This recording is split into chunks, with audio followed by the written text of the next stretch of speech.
So hello and welcome back to Strathpeffer Junction. I've got a video today which is a sort of follow-on to one that I did recently on upgrading the Lima Ringfield motor to accommodate a new CD motor.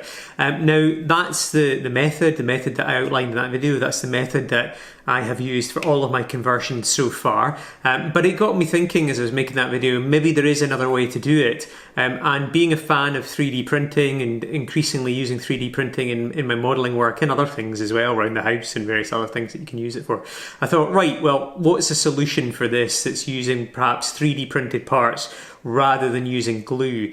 So the advantage would be that you can replace the motor easily, that it's maybe less fiddly to do in the first place, you're not worrying about gluing things together and all the rest. So that's what this video is about. I've done this one, so I'll set it to one side, but I have a spare Lima 47 bogie. So what I'm going to do is take this apart and use my 3D printer and the 3D design software to come up with something that will enable us to use one of these little CD or DVD motors in the bogie, but without using lots of glue, and making it something that's easy to slip in and easy to slip out if you need to repair it. So that's what this video is about. Okay, so I'm just going to start by taking the bogie to bits. Now these first bits of the bogie, the kind of fascia, like last time when we were doing the conversion in the previous video, we want to take that off. We want to save these bits and pieces because we will be replacing these in the future. So we'll just take all that off and set it to one side there. As with the last one as well, we don't need the capacitor. We're not going to need the Ringfield motor inside components, the springs and the brushes and all that. So we can get rid of that, and I shall do that. I'll take this to bits, and once we've got it all in bits, then I will come back and talk over the next steps. Okay, so I've taken everything apart. We've got the old Ringfield motor, the centre of it here. This came from a donor locomotive. This, I've never run it. It's pretty rusty, so we'll not need that. We can get rid of that and give it a new home if we want. We don't need these particular wires here, and we don't need the connection to the front bogie. So you can desolder that if you want, or I'm just going to nip it off for now just to get rid of it. We probably won't need this either, so I'll set that to one side, but I don't think we'll need to come back to that.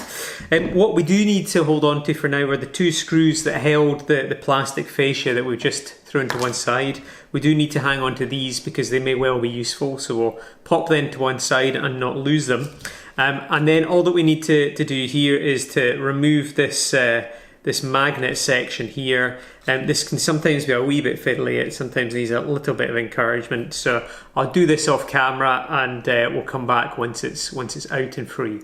Okay, so for those of you who have watched my previous video, you'll know that we need to cut down the new central gear to size. What we need to do is to strip off about 1 millimetre. It's not really any more than 1 millimetre, so that it'll fit comfortably in there and the cogs will engage properly. Now the easiest way that I found to do it is to slip the gear about half of its depth onto the shaft like that, and then bring it to the edge of the table where we can line it up square 90 degrees. Take a sharp blade and then just work out, you can eyeball it if you like, roughly a millimetre there, and just cut it down. You need to get it as square as you can, so don't worry about going through in just one fell swoop. You can, there we go, you can take a couple of goes, and then there we are, it's just about flush there, but just flush it up as well. So whether you want to use the knife to do that, or whether you want to just very carefully shave some extra bits off there, that's looking pretty much flush, so I think I'll probably leave it like that. But you could get a bit of sandpaper and just very lightly sand it down to size. But if you do that, make sure that you take off any, I was going to call it flash, it's not flash, but any little burrs or rubbings of plastic so that everything's as smooth as it possibly can be. Okay, so now that we have cut the gear down to size, what we want to do next is just to fit it fully onto the shaft. So to do that, I just lay it flat, and then just use both my thumbs just to carefully push it down. And we want it to go all the way down so it's seated flush right on the bottom there. And you can just double check if you want, just to make sure there's no binding, give it a wee whiz, but it should move freely like that. Okay, so some time has passed. It is dark outside now. It was light outside before, and a few days have gone by. And what I've been doing in the interim is designing the insert or the retainer piece or whatever we want to call it to hold this motor in place. Now, as per previous 3D design videos, I've gone through a few different iterations to refine the design and get it to where I want it to be, and this is it in all its glory. I'll just move this to the side so it's not distracting. This is really a little plastic part that I've designed in SketchUp for this one because it's quick and easy, and then printed out on my 3D printer. And the purpose of this is to act as a kind of caddy for the CD motor, so that this will sit inside this, and then together they will sit inside the actual Ringfield motor housing in the motorised bogie. I have tested it quite a few times now. I've stuck it in the Class 47 actually. I had it in the one that I have customised and tweaked and improved, and it seems to work absolutely fine. No glue is required with this. The only fixings that you need to go with it are the 2 screws that we took out earlier. That's pretty much it. You know, it's almost plug and play with 2 screws, and then these 2 wires here can be soldered up onto the little diode voltage dropper that I featured in a previous video, and good to go. So let's assemble this and take a little look at how it goes together and how it works. Okay, so I'll just pop the bogie just to one side for the moment. So the way that I have designed this is that it has 2 screw points here which line up with the screw points on the motorised bogie. So the 2 screws that we took out will go through there and fix it into place. The rest of it is designed so that it fits into this space here without snagging or impinging on the wheels, and without hindering or limiting any movement of the bogie as well. We have a small hole at the top there so that the wires could come out, and we direct it up the way and away from any gearing and so on. We have an inside section here which is really an interference fit with this motor unit. So just the friction of the outside of this and the inside of this touching each other should hold it in place and prevent any slippage. But if there was any slippage, a tiny little dot of thin super glue on either side would be enough to deal with that. But anyway, let's see it together. Okay, so to get it together, we just need to fit these wires through the little hole that I mentioned there. So we'll do that just now. There we go. So they fit in through there like so. And then there's a little channel here that I've designed in as well, so that the cables won't get caught between the plastic and the metal motor surround. So we just line them up like so, and then pull them out, make sure they're out, and then just push it all the way home like that. So as we can see there, the motor is now securely in. It's not going anywhere, there's no play. It sits flush with the top there, and at the back here is this cutaway section. It does stand up proud very slightly from that, but it's still absolutely fine for the wheels. So that's really all there is to this little part here. It's that simple. So now let's look at fitting it into the bogie. Okay, so fitting it into the bogie, I designed this with the hope that we wouldn't need to do anything further to the bogie other than disassemble the Ringfield motor elements.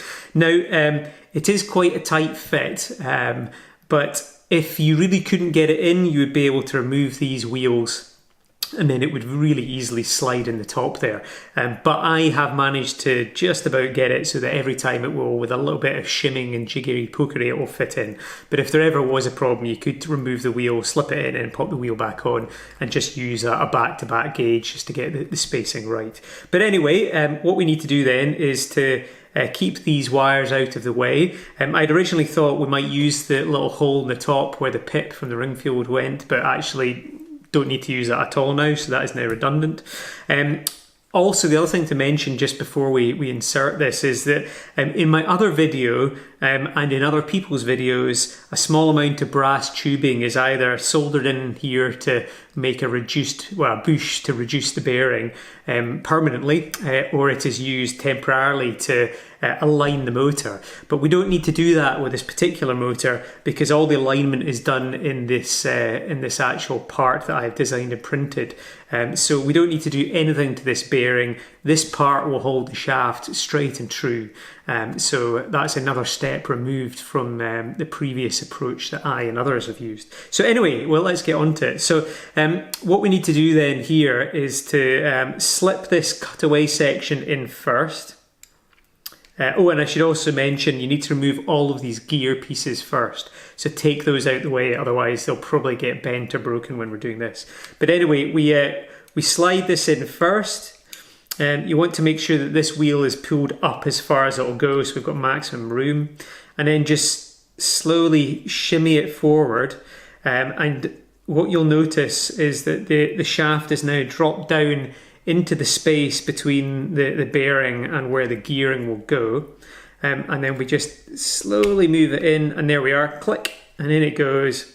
And that's it. That's literally all there is to it. What we do now is just line up these two screw hole parts here so that they line up with this. And just check, and we'll see there hopefully it'll pick it up, that that shaft is perfectly aligned dead center. So that means we're not going to have any binding of any of the gears because this little adapter automatically holds everything in the right place. So anyway, we've got that in place now.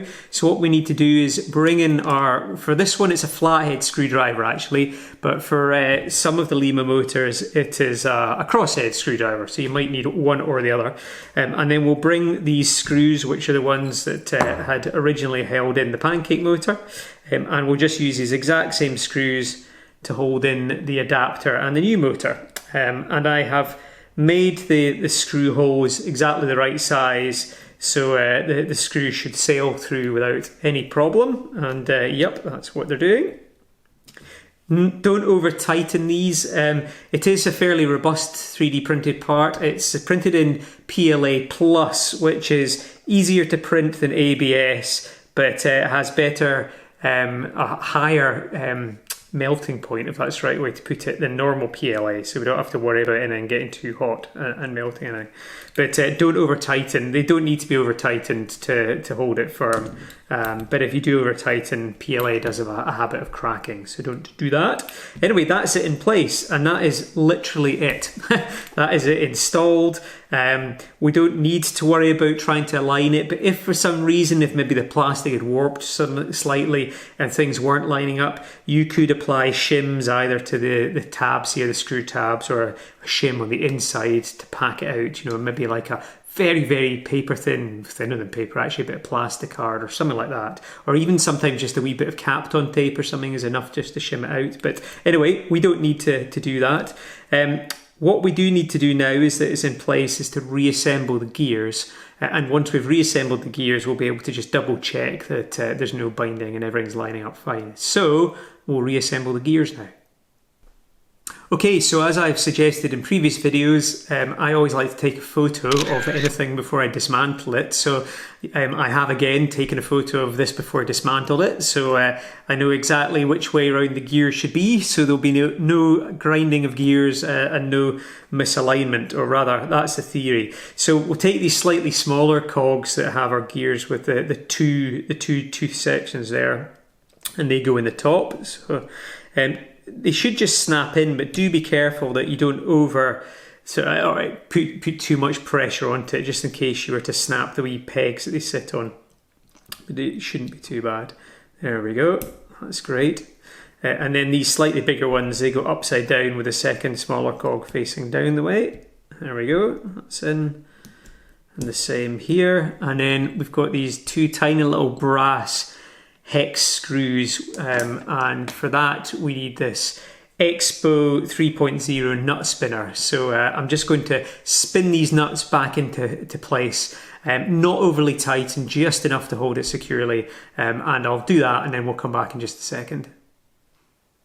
Okay, so I'm just doing the final tightening up of this last hex nut here, a hex bolt I should say, and I would just stress again, no, do not over tighten it. If you strip the thread on this, that's pretty much game over for the bogie, but they just need to be holding it in place, but not too tight.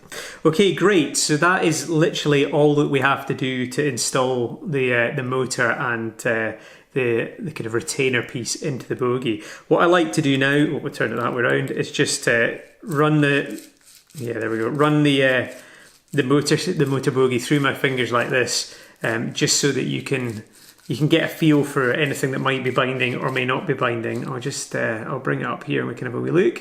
But everything is working nice and freely here. And if you can see, I don't know how well it'll come out, but if you can see right in the center of the picture there, the shaft is turning. It's dead center, nothing's binding, nothing's rubbing. So that's a perfect outcome. Right, so what we need to do once we've got this sorted out, and that's really all it is. There's no faffing about with soldering or lining up this side. There's no faffing out with glue or anything like that. It's literally plug and play, I guess. But anyway, now that we have plugged and we have played, it's time to play some more. And we'll bring in the Class 47 chassis that I've featured in a number of videos now, and I have taken out the Ringfield motor conversion I did just a few days ago, and we're going to, in its place, install this new one. Okay, so this is our newly modified bogie, and this is the chassis of the Class 47 that we've been working on over a series of videos. So what we have here is the pickup wire, which I've desoldered, and we have, where is it here, the little diode voltage dropper that I featured in a previous video. So what I'm going to do first of all is just to reattach the front bogie pickup. So I'm just going to apply a tiny little bit of flux, just the front there, that's all we need. Stick that to one side, and I have my soldering iron here, just clean the tip a little bit. Apply a tiny bit of solder just to wet the whistle of the soldering iron, and we'll just bring in the wire here.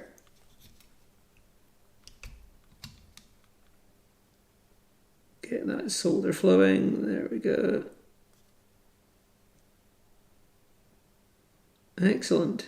That's all there is to it. So step one of soldering complete. Okay, so on to step two of soldering. So what we need to do is to lower the motor bogie in through the opening there. Just get it lined up. There we go. That's pretty much how we need it. Good stuff. Right, okay, so the next thing is the diode voltage dropper, which then leads on to these two wires, the salmon pink for Hornby or orange for everybody else, and the grey, which are the motor feeds from the decoder, which is just sandwiched in here. Now, in the previous video, I explained all about making this, and I will probably put a graphic up on the screen about now, which just shows you the wiring diagram, but I'm not going to go through the whole thing again. Just to summarise, what this does is each diode drops about 0.9 of a volt, so there is 2 for each leg, so we're losing about 2 volts. And what that does is it just, because it's a 6 volt motor, 6 volt motor, we're dropping about 2 volts off the 12 volts max that would come from the decoder. So it will just help to prolong the life a little bit. But anyway, so we've got this in any case, it's all pre-made. What we need to do now is attach these wires to it. And the way that we want to do this is, on this particular type of CD motor, the brown wire goes to the orange or salmon pink, and the blue wire goes to the grey. So that's what I'm going to do now, solder the brown to the orange and the blue to the grey. Okay, so I've put everything back together now, everything's wired up, the bogie's fixed back on. I've stuck the loco onto the wee test track here. I'm not going to bore you to tears with lots of monotonous backs and forwards on the rolling road, but I just want to give it a quick whiz just to double check everything's working and just show you, what it's like. One thing to mention, I have put a wee drop of lubricant, of light oil onto the gears. I'll probably give them a slightly better lubrication once I've finished this, but I just popped a wee drop on it anyway. So right, let's go.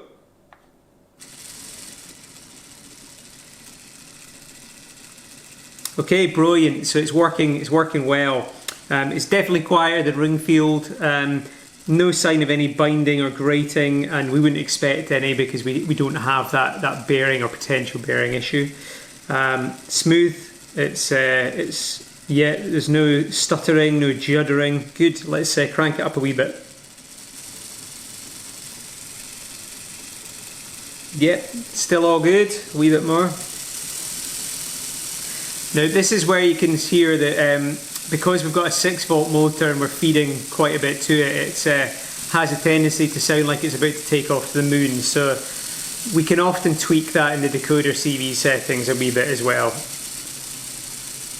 Okay, great. And just very briefly in reverse.